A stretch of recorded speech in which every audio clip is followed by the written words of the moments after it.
Can you all hear me okay? Okay. So today we're going to talk about death and dying, Buddhist approach to death and dying.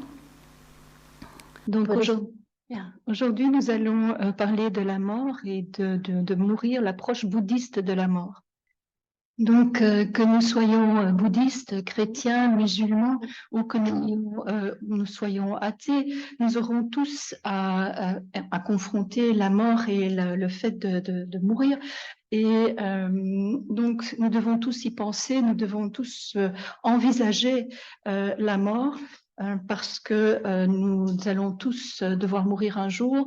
La seule chose, c'est que nous ne savons pas quand ni comment.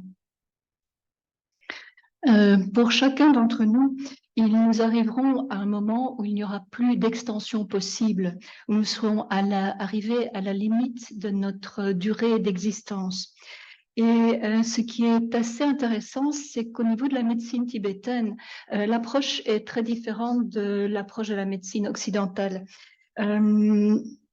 La médecine tibétaine définit 4 grands groupes de maladies. C'est beaucoup plus complexe que ça, il y a des subdivisions. Mais en gros, le premier type de maladie, ce sont les maladies, on tombe malade et on n'a pas besoin de faire quoi que ce soit. On va retrouver la santé, on va guérir sans problème. Par exemple, on attrape un rhume ou ce genre de maladie bénigne. On va pouvoir aller mieux sans problème. Le deuxième type de maladie est plus grave. Elle nécessite un traitement ou la prise de médicaments, mais si on suit ce traitement et si on prend ces médicaments, on va pouvoir retrouver la santé, aller mieux. Un troisième type de maladie, ce sont les maladies on peut guérir grâce à des pratiques spirituelles. Donc, quelqu'un qui tombe malade va trouver un médecin tibétain ou un lama, et ce lama, ce rinpoche ou ce médecin va leur dire, bon, vu le type de maladie que vous avez, il faudrait par exemple que vous fassiez 100 000 pratiques de tara ou que vous fassiez confectionner 100 000 tsatsa. Ou que vous fassiez des rituels de purification ou que vous pratiquiez le rituel du Bouddha de la médecine. Et à ce moment-là, si vous faites cela, vous allez aller mieux. Mais il y a aussi un quatrième type de maladie ce sont des maladies terminales. Il n'y a pas de traitement possible, qu'on prenne des médicaments ou qu'on n'en prenne pas, qu'on suive ou non un traitement, qu'on fasse ou non des pratiques spirituelles, eh bien, on va de toute façon mourir. Ce sont des maladies qui nous conduisent à la fin de notre durée d'existence. Donc, dans le bouddhisme, on parle de 6 domaines d'existence. Je ne sais pas si vous êtes familier avec cette notion de 6 domaines, de 6 royaumes d'existence, mais d'un point de vue bouddhiste, c'est tant qu'on est dans le samsara, dans notre existence, worldly. Mondaine, c'est pas vraiment mondaine. Enfin, tant qu'on est dans ce monde, on va passer par ces 6 états d'existence. Et c'est une réalité commune, notre réalité commune dans ces 6 royaumes, dans ce samsara, c'est que l'on va tous passer par la naissance, par la maladie, par la vieillesse ou la détérioration et finalement par la mort. Et c'est cyclique, c'est un peu comme si c'était les murs du samsara. On va sans arrêt naître, renaître, repasser par la maladie, la vieillesse et la mort. Et en fonction de notre karma, de nos intentions, de notre motivation, on va renaître dans l'un ou l'autre de ces 6 mondes. On pourrait comparer ces 6 royaumes d'existence à un hôpital avec 6 différentes unités qui se spécialisent chacune dans un type particulier de maladie. Donc, selon notre principale affliction, qu'on souffre de colère ou de cupidité, de jalousie, etc., on va se retrouver dans l'une ou l'autre des branches de cet hôpital. Et bien sûr, ce qui caractérise cet hôpital, c'est qu'il y a énormément de souffrance. Mais ce qui le caractérise aussi, c'est qu'il n'y a qu'une seule voie, il n'y a qu'une seule sortie, il n'y a qu'une seule voie pour sortir de cet hôpital. Dans les hôpitaux normaux, bon, ben, il y a beaucoup de sorties de secours, mais dans ce cas-ci, la seule sortie du samsara, c'est la compréhension de l'origine de nos souffrances. C'est d'un point de vue bouddhiste, pour nous libérer totalement de toutes ces souffrances, il faut comprendre ce qu'est la nature de la réalité, ce qu'est la nature de notre esprit ou ce qu'est la non-dualité. Et ça, c'est le remède pour sortir des souffrances du samsara. Et donc, de ce point de vue, pour comprendre à la fois la vie et la mort, nous devons trouver ce remède. Et ce remède, c'est de rester dans le moment présent, de ne pas être pris dans le passé ou dans le futur. Et ça, c'est ce qu'on fait, par exemple, dans la méditation. Et cela veut dire aussi accepter le changement. Lorsque l'on comprend le changement, notre relation à la vie et à la mort va évoluer. Et si nous vivons sans arrêt dans le futur, c'est comme si nous étions sans cesse en train de lire des livres de recettes sans jamais manger le moindre repas. Si nous, par contre, nous sommes tout le temps happés par des pensées, si on ressasse sans cesse le passé, c'est comme si on mangeait, par exemple, tout ce qui est les restes qui sont dans notre frigo et ils sont tellement vieux que ça nous rend malade aussi. Donc, la méditation, c'est essayer d'être de plus en plus davantage dans l'instant présent. Et donc, cette détérioration peut se produire de façon très différente. La mort peut être soudaine, elle peut être progressive, elle peut être de différentes causes, on peut tomber malade, etc. Elle peut être paisible aussi, mais l'objectif, c'est d'utiliser cette vie pour essayer de trouver cette sortie unique qui va nous permettre d'échapper à cet hôpital, d'échapper une fois pour toutes à ces 6 royaumes d'existence, à ce cycle constant de renaissance et de mort. Et de mon point de vue, la vie est comme un voyage en direction de cette sortie.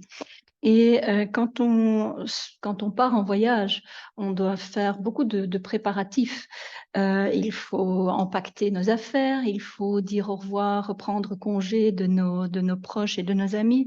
Il faut qu'on ait également une carte pour nous indiquer le chemin, et savoir à quelle destination, savoir aussi vers quelle destination nous comptons nous rendre, sans quoi on pourrait descendre au mauvais arrêt.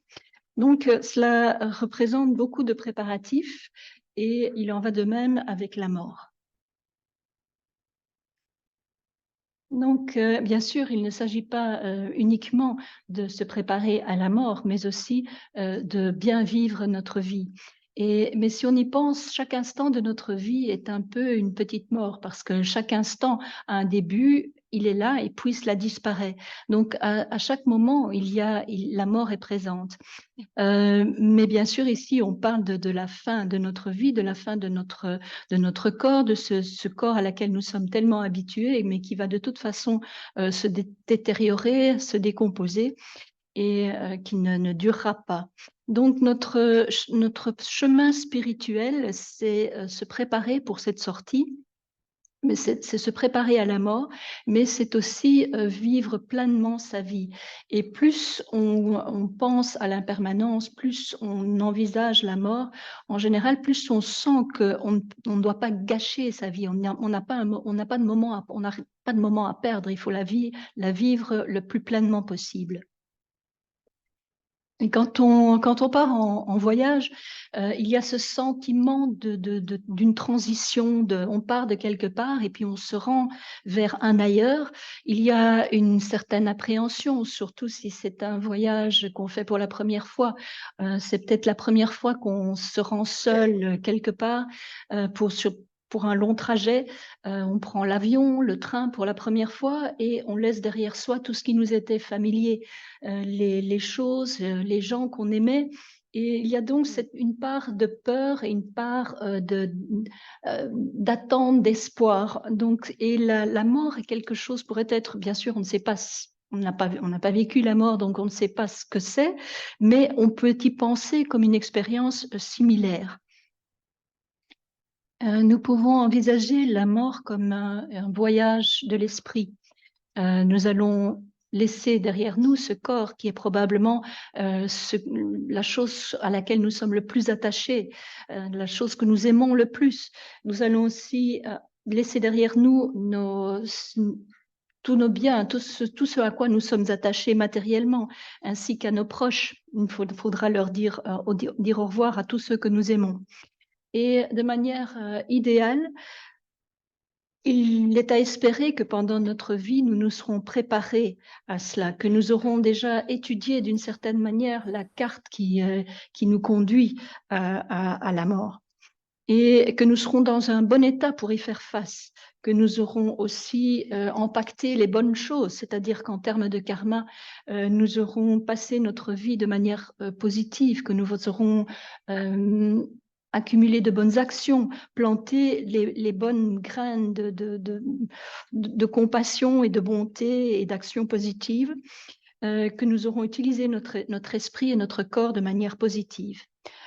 Il est à espérer que nous n'aurons pas amassé de l'attachement, de la colère, du ressentiment, de la jalousie, des mauvaises actions et qu'au moment de notre mort, nous soyons ainsi pleins de regrets.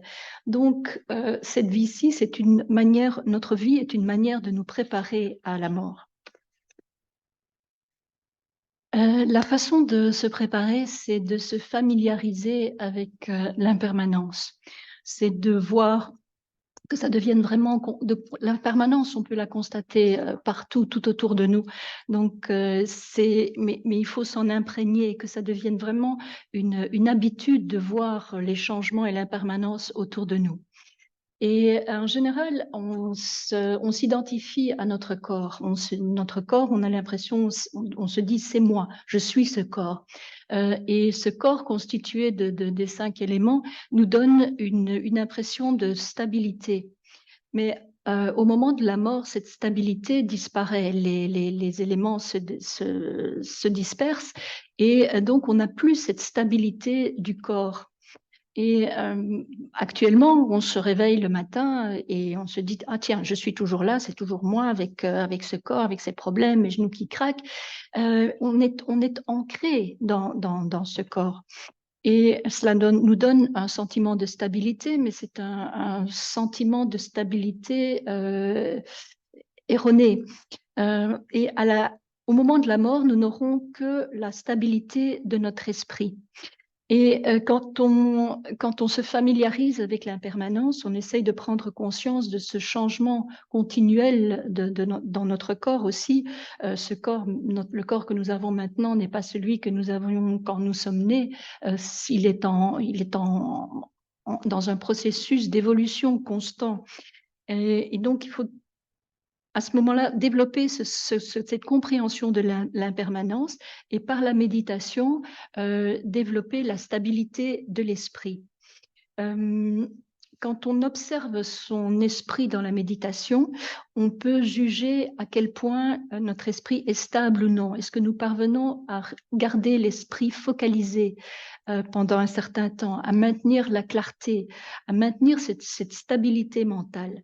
Si ce n'est pas le cas, au moment de notre mort, si on ne se base, si notre esprit ne trouve la stabilité que grâce en s'ancrant dans le corps par la stabilité du corps, au moment où cette stabilité du corps aura disparu dans la mort, à ce moment-là, on sera bien.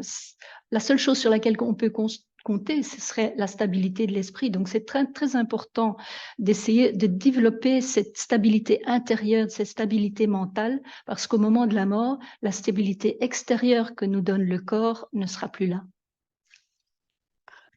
Donc, l'ancrage dans notre corps est très utile, mais lorsque cet ancrage disparaît, notre esprit s'échappe et se disperse. Et lorsque l'esprit est ainsi dispersé, il est beaucoup plus fragile à l'influence des émotions négatives. Cette instabilité est la base du développement d'émotions négatives. Et cette instabilité va grandir au moment de la mort. Donc, il est très important d'essayer d'augmenter notre stabilité mentale. Donc, comment pouvons-nous nous préparer?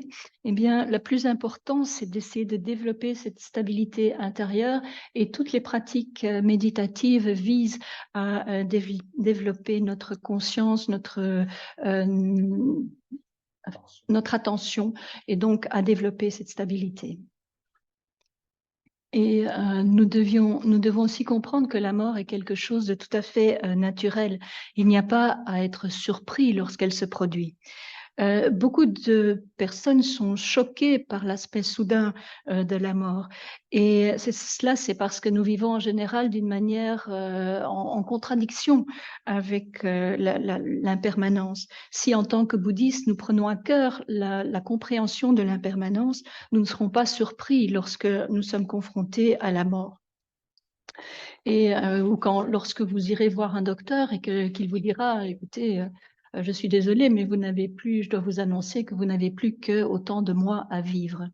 Et en fait, cette situation, Akon Rinpoche disait que c'était quelque chose de très heureux quelque part. Un jour, une dame est venue le trouver en lui annonçant que le médecin ne lui laissait plus que quelques mois à vivre.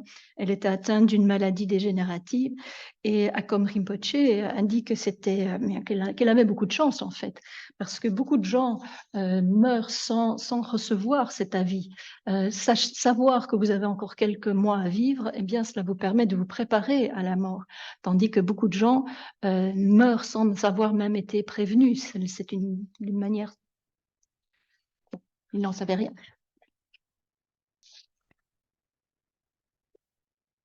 Et au moment de la mort, ce qui est important, c'est notamment d'essayer de se trouver dans un environnement positif, dans un bon environnement, que ce soit pour nous-mêmes ou que ce soit pour quelqu'un d'autre qui est en train de mourir, quelqu'un que nous aimons qui est en train de mourir. Bien sûr, les conditions ne sont pas toujours sous notre contrôle. Mais on peut essayer de faire de notre mieux pour améliorer ces conditions dans la mesure de nos possibilités, de nos capacités. Beaucoup de gens souhaiteraient ainsi mourir chez eux parce que c'est un environnement plus paisible que d'être dans un hôpital intubé de partout, entouré de médecins, d'infirmiers, d'autres personnes qui meurent dans les lits autour de nous. Donc, s'il y a moyen de mourir dans une situation qui soit paisible, comme par exemple chez nous, ça peut être positif. Les gens qui nous entourent aussi, c'est important. Ça ne doit pas être n'importe qui.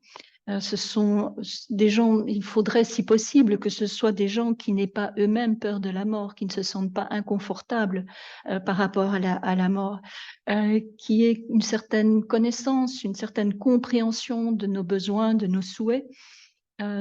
Des personnes qui ne soient pas non plus trop dans l'émotion, qui n'expriment pas de manière intense leur tristesse, qui soient complètement perturbés par la situation. Ainsi, un père qui meurt entouré de ses enfants en train de se lamenter, de pleurer, c'est très difficile pour lui de partir. Il ressent lui-même à ce moment-là, il est déjà en train de mourir, mais il a aussi cette tristesse pour ceux qu'il laisse derrière lui, et c'est très difficile à ce moment-là de se détacher. Si possible, ne pas non plus être entouré de gens trop bavards qui, parce qu'ils se sentent pas bien dans cette situation, commencent à parler de la pluie et du beau temps et de n'importe quoi. un environnement positif, ce serait d'être entouré par des gens stables, bienveillants et prêts à nous aider. Ça peut aussi être des gens qui nous, pas nécessairement notre maître spirituel, mais des amis qui peuvent nous rappeler notre pratique, qui peuvent nous rappeler de développer la dévotion, la compassion, l'appréciation de ce que nous avons fait au cours de notre vie. Donc, tout cela, c'est essayer de créer un environnement positif au moment de notre mort ou de créer un environnement positif autour d'une personne que nous aimons qui est en train de mourir.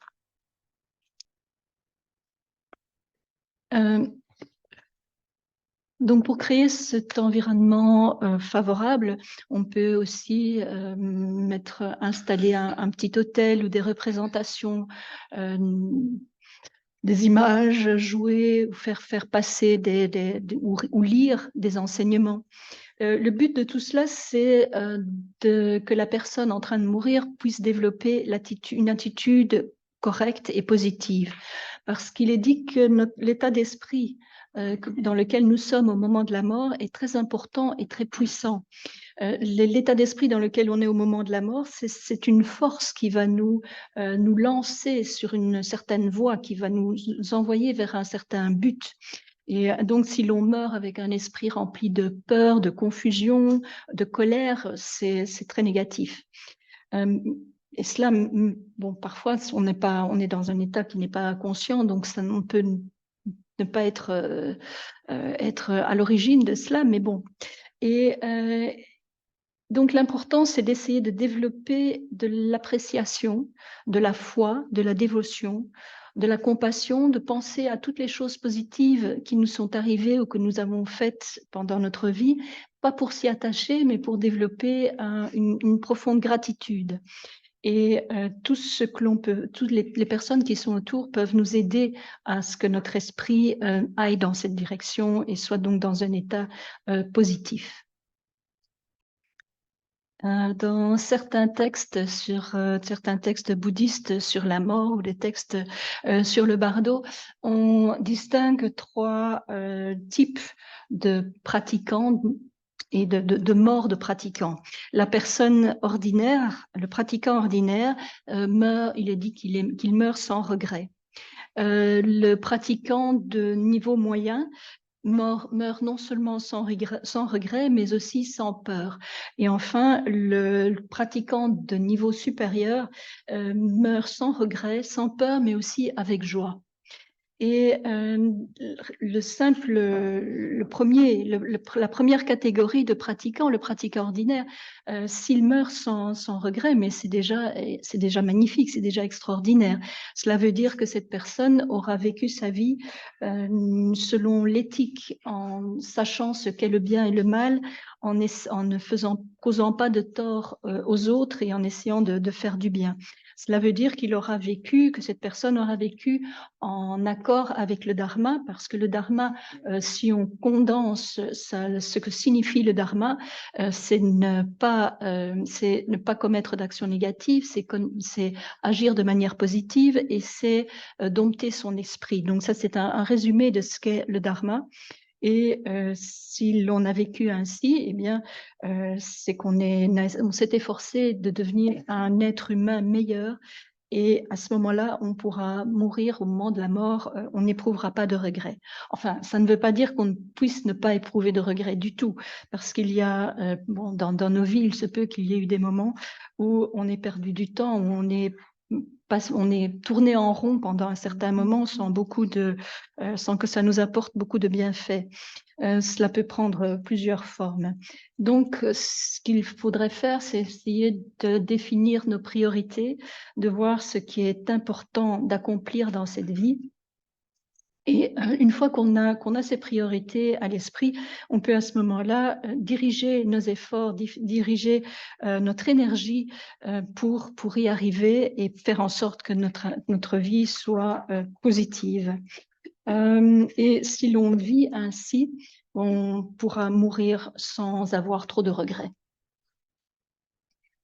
Et si nous avons des regrets, ce que nous pouvons essayer de faire, c'est tant qu'on le peut encore, c'est essayer de réparer les choses, de faire des excuses.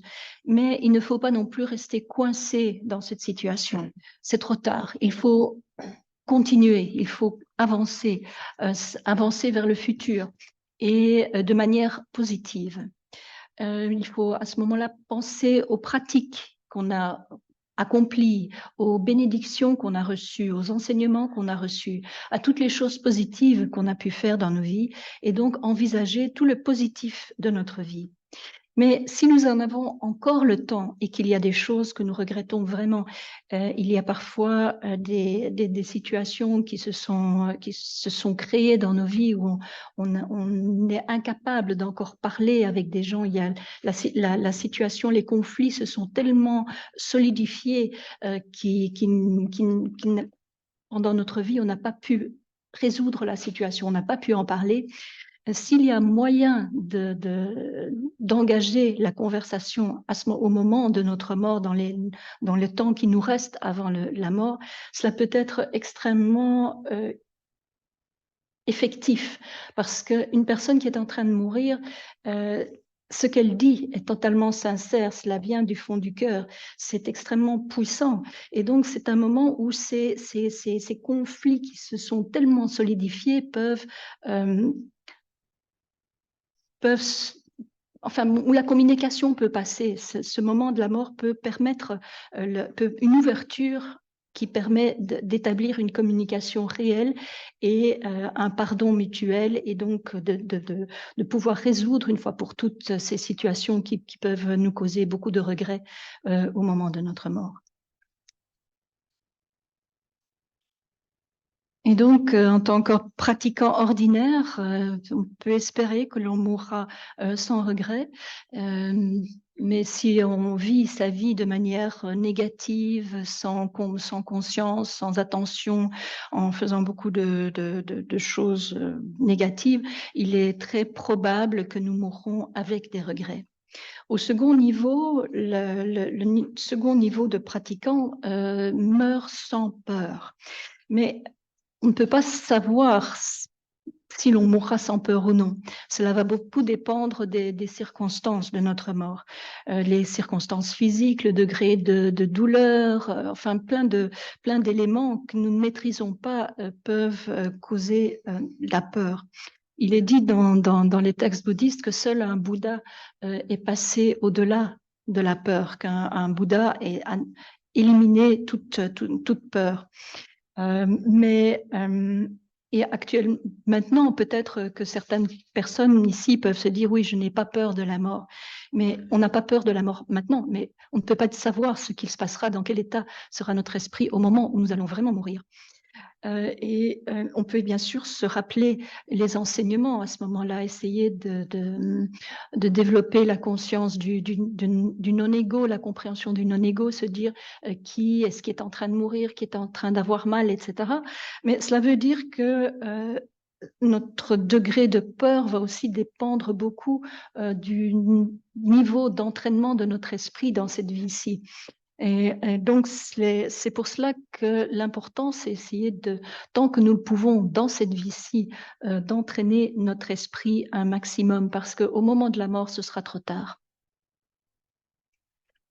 Et quand nous comparions le processus de la mort à un voyage, nous avons dit que nous devions faire en sorte d'avoir les bons bagages avec nous. Et ces bagages, c'est l'entraînement que nous avons suivi pendant notre vie. Et quand on parle de pratique, ce n'est pas seulement notre pratique méditative lorsque nous sommes assis sur un coussin, c'est au quotidien, c'est la manière dont nous utilisons notre corps, notre parole et notre esprit dans chaque moment de notre vie. Et on doit s'efforcer que ce soit pour développer des qualités positives et pas des qualités négatives ou du karma négatif. Donc, c'est pour souligner que l'entraînement, notre pratique, notre entraînement est quelque chose de très, très important, et que c'est la manière dont nous utilisons notre temps au quotidien.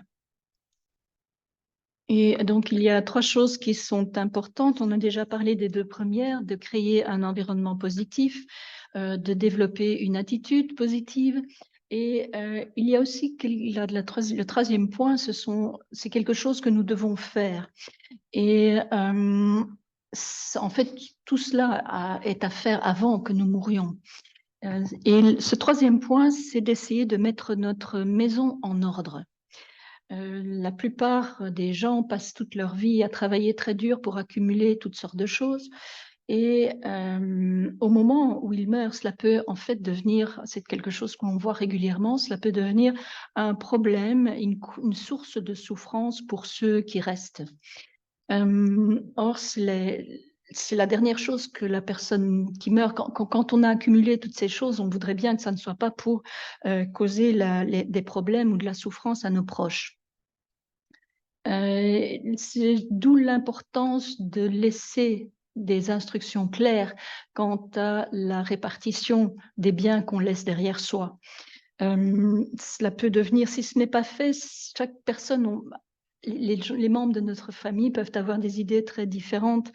Et si l'on n'a pas établi clairement, voilà, je veux que ceci aille à telle personne, ceci à telle autre, ceci à mon fils, à ma fille, à mes cousins, etc., cela peut être une cause de tensions et de conflits familiaux. C'est la raison pour laquelle il est toujours souhaitable d'établir un testament ou de voir avec un avocat ou un notaire pour les dispositions à prendre au moment de notre mort. Il y a aussi ce que l'on va faire avec notre propre corps. En Angleterre et aussi en Belgique, normalement, les organes sont donnés si on ne spécifie pas qu'on ne le veut pas. Donc, cela peut aussi parfois provoquer des tensions au niveau des familles. Est-ce que soi-même, on veut donner son corps et ses organes ou est-ce qu'on ne le veut pas? Tout cela doit être spécifié pour éviter des problèmes à ceux qui nous survivent. Donc, c'est une question de mettre vraiment, de penser aux conséquences de notre mort pour la famille et pour les proches et d'essayer de régler les choses à l'avance de la manière aussi claire et aussi claire que possible. Donc, et si l'on veut faire un résumé de l'approche bouddhiste de la mort, c'est que nous devons contempler l'impermanence et nous familiariser le plus possible avec la mortalité de toute chose. Tout est sans cesse en train de changer, de se détériorer, même si nous plaçons un objet dans une armoire et qu'on la laisse là pendant des dizaines d'années sans y toucher. On ouvre cette armoire après 10, 20, 30 ans, et bien on va voir que cet objet, même si on n'y a pas touché, s'est détérioré.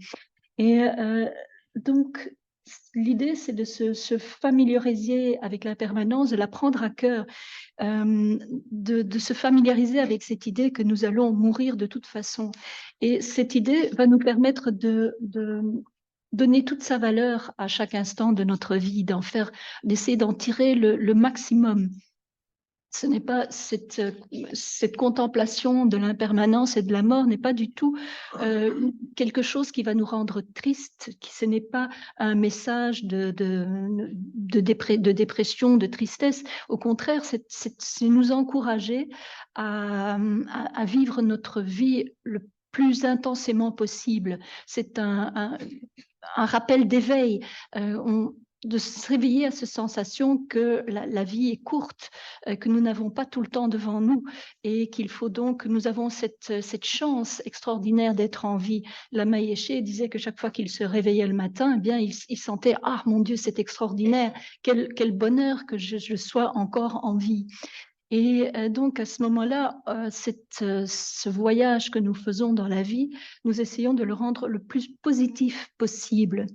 Et pour nous-mêmes et pour les autres aussi, essayer de faire en sorte d'aider les autres à développer un état d'esprit positif, les aider à vaincre leurs peurs, leurs incertitudes. Lama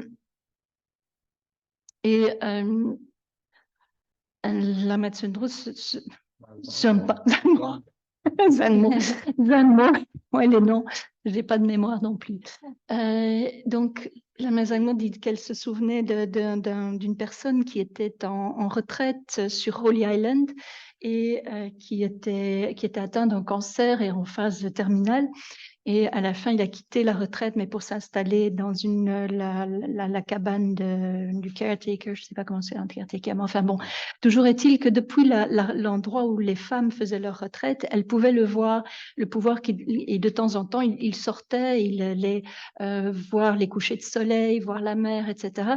Et son visage était tellement radieux, tellement intense, tellement vivant, parce il sentait le vent, le soleil, etc., parce qu'il vivait ces instants pleinement, sachant qu'il allait mourir bientôt. Mais en fait, chacun d'entre nous devrait vivre sa vie comme ça, parce que nous allons tous mourir, nous ne savons pas quand. Et si nous étions convaincus de notre propre mortalité, nous vivrions chaque instant de cette manière. Le problème, c'est que nous n'avons pas cette conscience de notre mortalité tout le temps présente avec nous et que cela nous donne une fausse sécurité. Et donc maintenant, la Mazagno termine son enseignement ici. Si vous avez des questions, vous pouvez les poser. Vous avez parlé au début des 6 royaumes d'existence. Mm-hmm. Je m'aurais entendu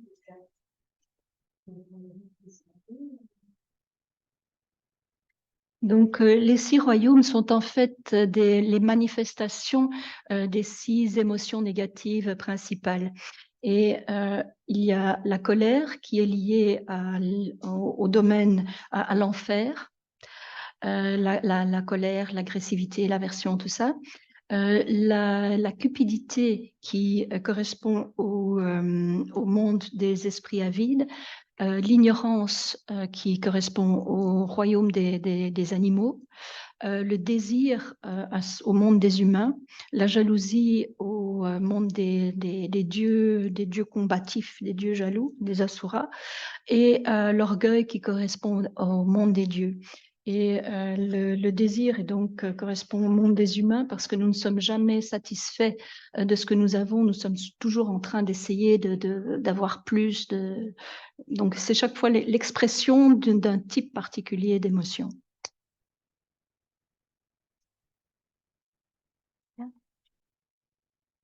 in English. On one side, we say samsara is suffering.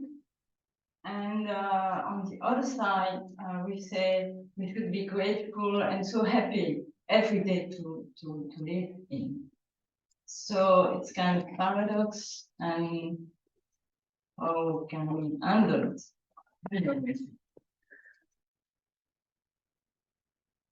Donc la question était, d'un côté, dans le bouddhisme, on dit que le samsara est souffrance, et d'un autre côté, on dit qu'il faut être rempli de gratitude, être heureux, ressentir de la joie. Donc est-ce qu'il n'y a pas là un paradoxe?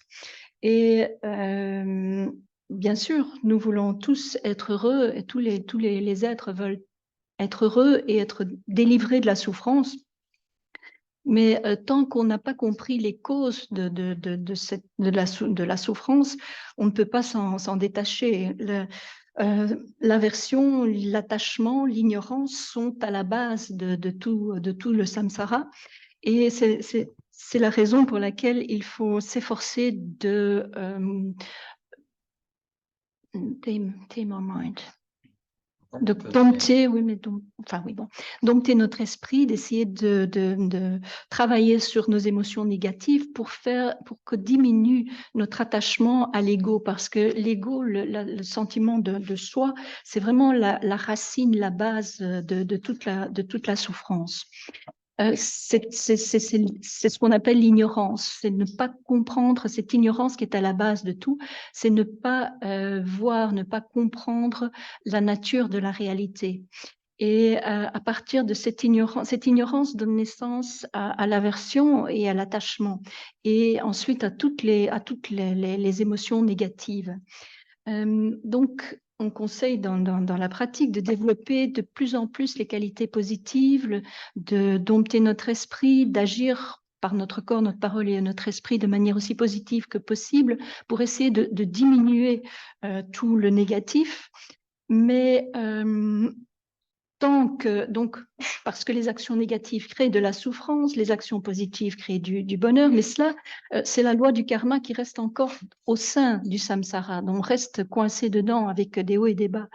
Et ce n'est que quand on peut se libérer totalement de cette loi du karma que l'on peut, ce dont on a parlé, c'est la sortie unique là, qui nous permet vraiment d'échapper à ce samsara et à ce cercle, je dirais infernal, mais c'est pas le terme, mais ce cercle de renaissance qui est dominé par le jeu des actions négatives et des actions positives qui entraînent la souffrance ou le bonheur.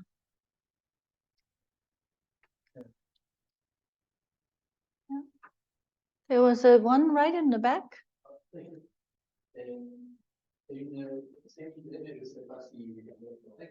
C'est de dire que la conscience. Donc, si cette image est utile pour toi, oui, c'est bien. Voilà, la question que je me posais, c'était par rapport au suicide. Donc, la question, vous l'avez entendu, et d'un point de vue bouddhiste, le suicide n'est pas considéré comme quelque chose de positif. Il s'agit de prendre une vie. De même, l'euthanasie, qui est considérée comme un suicide assisté, ce n'est pas encouragé d'un point de vue bouddhiste, parce qu'en fait, c'est supprimer, c'est tuer une précieuse vie humaine avec énormément de potentiel. Et aussi d'un point de vue bouddhiste, la mort n'est pas la fin de nos souffrances. Qui sait, après notre mort, ça pourrait être même bien pire, on pourrait souffrir encore plus. Donc, d'un point de vue bouddhiste, ce n'est pas logique. Et ce n'est donc pas encouragé. En plus, dans le Vajrayana, on se visualise souvent dans les pratiques comme des divinités ou avec en soi des différentes divinités. Et par le suicide, à ce moment-là, on tue en quelque sorte toutes ces divinités dans notre corps, donc ce n'est pas encouragé. Quant au transhumanisme et à la prolongation de la vie humaine, même si on prolonge notre vie de manière indéfinie, tant qu'on n'aura pas dompté notre propre esprit, on sera toujours soumis à la souffrance, et donc c'est prolonger notre souffrance indéfiniment aussi. Et donc la remarque, c'était que je comprends vraiment bien ce que vous venez d'expliquer à propos du suicide, mais que pensez-vous par exemple de l'auto-immolation par le feu de ce moine vietnamien dans les années 60 au moment de la guerre du Vietnam, ou plus récemment, il y a une dizaine d'années, la même chose s'est passée au Tibet, un moine s'est aussi immolé par le feu. Et quoi? Des centaines. Ah bon? Ouais. J'ai zappé l'information. Et donc, ce n'est vraiment pas conseillé non plus. Même le Karmapa a dit qu'il n'encourageait vraiment pas cela, que les Tibétains étaient trop peu nombreux et leur vie était trop précieuse pour qu'ils s'immolent ainsi par le feu. Mais c'est manifestement quelque chose qui se passe suite à un désespoir profond chez les gens. Donc, la question, c'était, vous avez dit que certains d'entre nous peuvent ne pas éprouver de peur face à la mort. Est-ce que c'est quelque chose de bon ou pas? Et Lama Zangmo dit oui, c'est bon, c'est un signe d'une foi solide et forte. Mais toutefois, nous pouvons dire maintenant que nous n'avons pas peur de la mort, mais nous ne sommes pas dans la situation elle-même. Nous ne pouvons pas savoir comment nous allons vraiment réagir au moment de notre mort. Et des docteurs qui sont familiers avec les mourants, avec le processus de la mort, ont constaté que souvent des personnes qui ont une foi très très très ancrée sont moins remplies de peur au moment de la mort. Do you have one last question? I think this lady had her hand up. She had her hand up before. Un petit moment. Donc, il y avait deux questions. La première, c'était à propos de l'amour et de l'attachement. Donc, vous dites, et si je perds quelqu'un que j'aime énormément, je vais me sentir triste. Et est-ce que je dois me diminuer cet amour pour ne pas me sentir triste parce que j'ai perdu quelqu'un de proche? C'est comme si je devais diminuer mon amour et comme si je devais ne pas m'attacher à quelqu'un. Et est-ce que l'amour et l'attachement, mais je me demandais, est-ce que Zangmo, j'y tiens, hein, j'y tiens. Sorry. Yes, I'm so sorry. Est-ce que l'amour et l'attachement sont la même chose? Et Madame disait que je ne vois pas beaucoup de différence entre les deux. Et en fait, l'idée n'est pas d'arrêter d'aimer les autres, au contraire, mais de reconnaître qu'on a un temps limité à passer ensemble et vraiment apprécier à ce moment-là le temps qu'on peut passer ensemble. L'attachement, c'est l'aspect saisi qu'il y a dans l'amour. C'est ce que l'on veut pour soi, ce que l'on veut tirer de l'autre pour soi-même. Alors que l'amour, c'est vraiment par rapport uniquement à l'autre. Donc, si on peut diminuer un petit peu, il faut être réaliste. À notre niveau, on a tous une part d'attachement. Quand on aime quelqu'un, il y a toujours une part d'attachement, mais on peut s'efforcer de diminuer progressivement cette part d'attachement. Et ici, le conseil, c'est simplement d'essayer de reconnaître que la vie est impermanente et que nous avons peu de temps à passer ensemble, et cela va donner encore plus de valeur à ce temps qu'on peut passer ensemble. On va essayer d'en tirer vraiment le meilleur parti. La deuxième question était liée aux questions de suicide et d'euthanasie. Est-ce quelle est la position bouddhiste au niveau de l'avortement? Alors, bon, il n'y a pas vraiment de position bouddhiste au sujet de l'avortement, mais par contre, Akong Rinpoche a conseillé parfois à certaines femmes qui souhaitaient avorter, qui ne voulaient pas garder l'enfant, de donner naissance à l'enfant, mais de le donner en adoption. Et parce que parfois, les femmes qui venaient le trouver n'étaient pas tout à fait sûres. Et peut-être que plus tard, elles auraient pu développer le regret d'avoir éliminé un être vivant.